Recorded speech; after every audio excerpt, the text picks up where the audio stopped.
Well, welcome on this wonderful day in September. And over the last couple of weeks, we've been working on really the activity, the idea of moving into our divine essence and living from that divine essence in our lives, even in the face of obstacles, even in the face of stress and strain. And a couple of weeks ago, have to remind myself here, a couple of weeks ago, we were learning how to overcome obstacles by identifying our jars, right? Our other people's jars. Do you remember that? Other people's judgments, agendas, resentments that might be hurled towards us, and learning not to pick that up. And then in the next week, we learned we looked at the courage to look within, right? How to pause and presence ourselves in that one energy, that one essence of life, that consciousness that's within each one of us. And then begin to proceed and be a poised presence in our world and to pivot towards God. And so on Monday, as I started to think about, well, what's the next step? What came to me are these words, these ideas of resilience and resolute and resolved. And then I realized that resolute and resolved were the same word. So it became resilient and what was it? Resolute. And I was thinking, okay, yeah, that makes sense. It's like we've got to become resolute. If we're pivoting towards God, if we're trying to move forward and wanting to move forward around these obstacles in our lives, we really have to take a resolute stand. We have to really decide that we're going to do that. We have to make up our mind that we're going to live in that expression that we're talking about. We have to choose to be that light. Innately, you're it. Tag. No tag backs. I'm already it. But we forget, right? We don't always remember that. We're not always shining. So we really have to become resolved in our mind that we're going to be that. So as we run into these obstacles, we talked about that idea of making a change. We bump into it. We might have to turn around and go around it. We might have to go over it. We might have to go through it. We might have to change our direction altogether. And so when we become resolute, we really have to look at and think about, is this for my highest good? Is this goal that I have, this yearning that I have within me, is this direction the right direction for me at this time?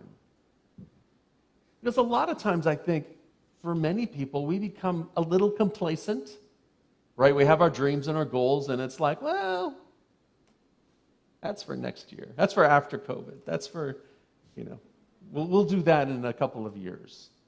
We become complacent. We kind of get stuck.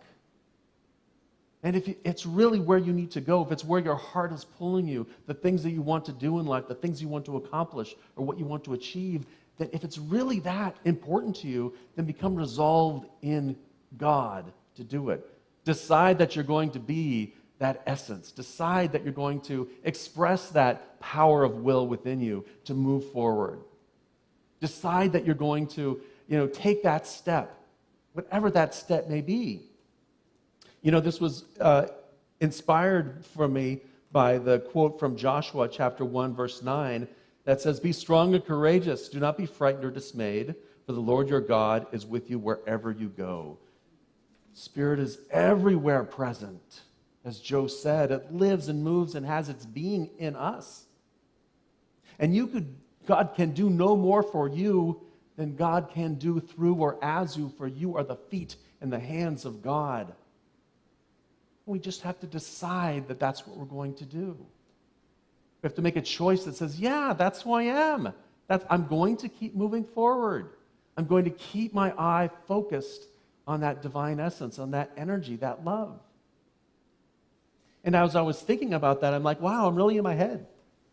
There's a lot of heady stuff in there. And that word ardent came to mind. Ardent. I had no idea what it meant. I kind of knew what it meant. So I had to look it up. What is this word ardent?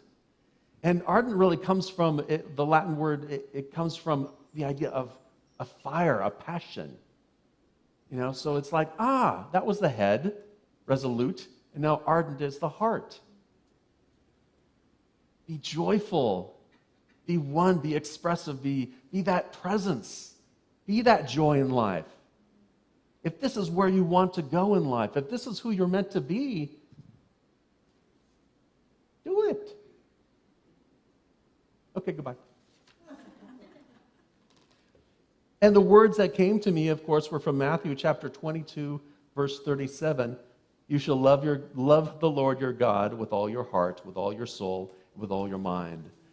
So the head and the heart have to be involved if we're to shine our light, if we're to be that expression, that divine essence of who we are. And it's simply a choice to say, I'm going to be that passion for life. I'm going to be that passion as that energy of spirit moves through me in all that I do. I'm going to be that excitement. I'm going to be joyful about it. It's a choice. And as I was practicing this during the week, I'm like, okay, on Thursday, my daughter Erin and I, you may remember I spoke about her a few weeks ago. She's going to UC Irvine, so we packed the car the night before, the van. Everything's in there, including her bike. We got up Thursday morning, we drove down to Irvine. And if you've ever driven down I-5,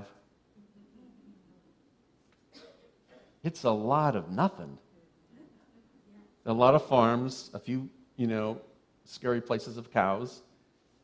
And it's just like straight down with a lot of trucks whizzing by. And so I'm driving down this road thinking, okay, why am I doing, what is the purpose? And then the purpose came to mind. I'm bringing her to school. I'm launching her on her next chapter in life. And then it became a joy. She had the playlist going on Spotify, and we were just jamming the whole way down. And it was fun because we chose it to be, because we decided that it was going to be fun. And as I drove back yesterday by myself, I said, okay, I'm going to choose for it to be fun. It felt like it just went by so quickly, that 7-hour drive. Just felt like it whizzed right by. Normally at the end, the last hour, I'm like gritting my teeth. I can't wait for this to be done. But I was like, I've got this. And it's because I was concentrating and focusing and writing my talk, or thinking about my talk and thinking about this idea that it's a choice. We have to choose to be resilient. We have to choose to be ardent, to have that flame within us.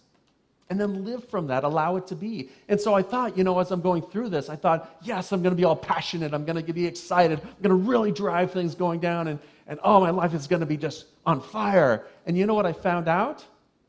The reality was I had moments of that, and I got stuff done, and I was excited about it. But most of the time, when I was ardent in heart, I felt lighthearted.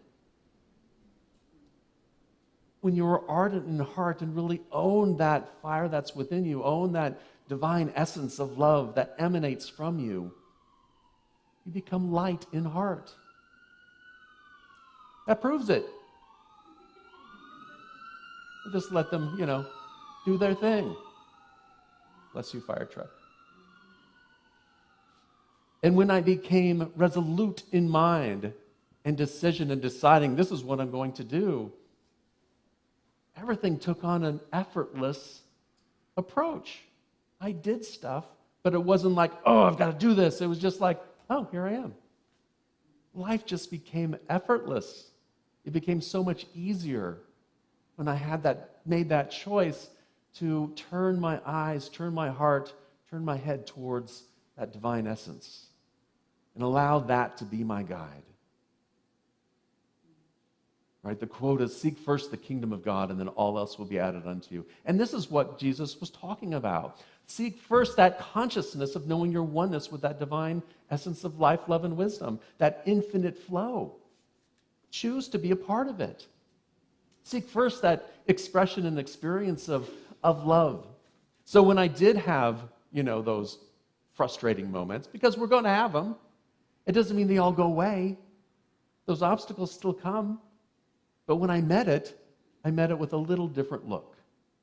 I did I took out my notes and I said, okay, what am I supposed to do, Riley? Reverend Riley? I'm supposed to pause. Okay, I'm going to pause.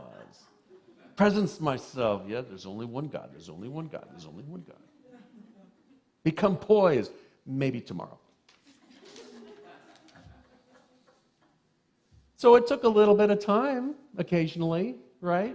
But I allowed it to be. I allowed my thoughts to be my thoughts. I didn't go down the blame, shame, and guilt spiral. I allowed my feelings to be the feelings. I didn't shove them down and suppress them. And I mostly didn't, explode them onto other people. Mostly. Sorry.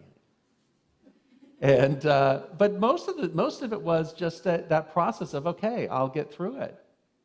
This is just an obstacle. I'm finding my way around it.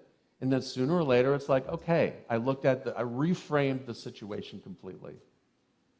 First, I became resolute to reframe it in my mind, to know that there's some gift here. There's something that I can learn from. There's something that I can take from it. And then I reframed my heart and brought it back to love. Whenever I started to feel resentment or frustration, I brought it back to love. I brought it back to love for self. I brought it back to love for the other person, for the situation, for humanity, right? Even if it was just a little bit of a little opening. And as I continued to do that, again, my heart became lighter.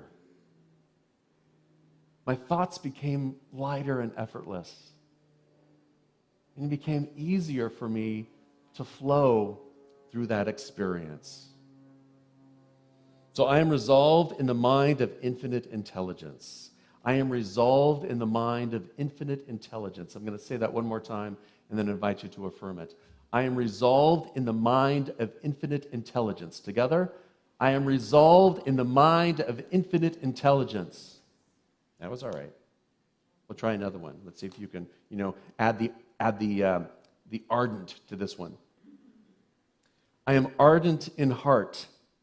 That's a tongue twister. I am ardent in heart, energetic, enthusiastic, filled with zeal for life.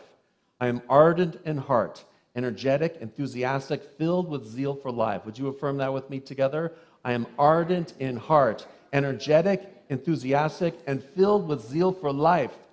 Oh, you trailed off. Just that last part, filled with zeal for life, with an exclamation point. Together, filled with zeal and life. You got to really own it. Why not?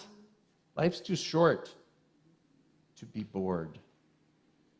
And then resilience. I think that as you become and as you make that choice and you align your thoughts with that one presence and power, and you align your heart, your energy, that energetic experience with that one presence and power, with that spirit flowing ever through you, with the sum and substance of all that is, when you become aligned, you become more resilient. You're able to dodge and weave. You're able to be more flexible. You're able to make changes and to continue down your path, to do it with enthusiasm, with joy, even in the face of those knuckleheads. Do you know the ones? Nobody knows the knuckleheads. Good for you. Sometimes they're knuckleheads, according to my judgments of them. And what that resilience does is it really activates that power within us of faith. That even though we don't necessarily see what's happening out there, even though we can't see the way through, we may not be able to identify with our goal or with our dream or be able to know what's happening. But faith is that knowing, that deep inner knowing that, for shorthand, God's got this.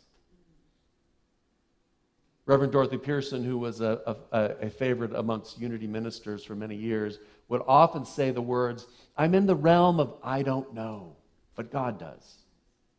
And that's that idea of faith. Faith is the confidence, assurance that that which we hope for, a conviction of the reality of things which we do not see. The faith is the confident assurance of that which we hope for, in conviction of the reality of things that we do not see.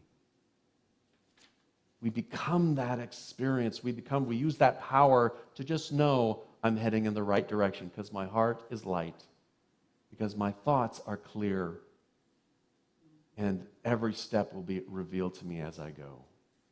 Now, you know me, I like to use acronyms, right? So it's easier for you to remember. So resolute, ardent, and resilient. Rawr.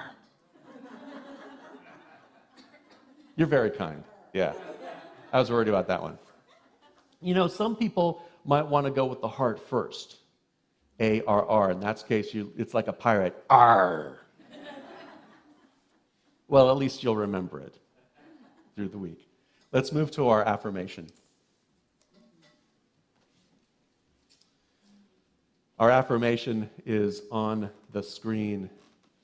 And I'm going to read it once and then invite you to affirm it with me. And just note the exclamation point at the end. Resolute in mind, ardent in heart, I am poised and unwaveringly centered in God. With clarity, I navigate my course. I am resilient. Together? Resolute in mind, ardent in heart, I am poised and unwaveringly centered in God. With clarity, I navigate my course. I am resilient. And so it is. Thank you all for being here today. What a joyful blessing it is to be with you. Have a wonderful week. And now for our prayer for protection. Together, the light of God surrounds us. The love of God enfolds us. The power of God protects us. The presence of God watches over us. Wherever we are, God is. And all is well. Have a wonderful week. Love and blessings.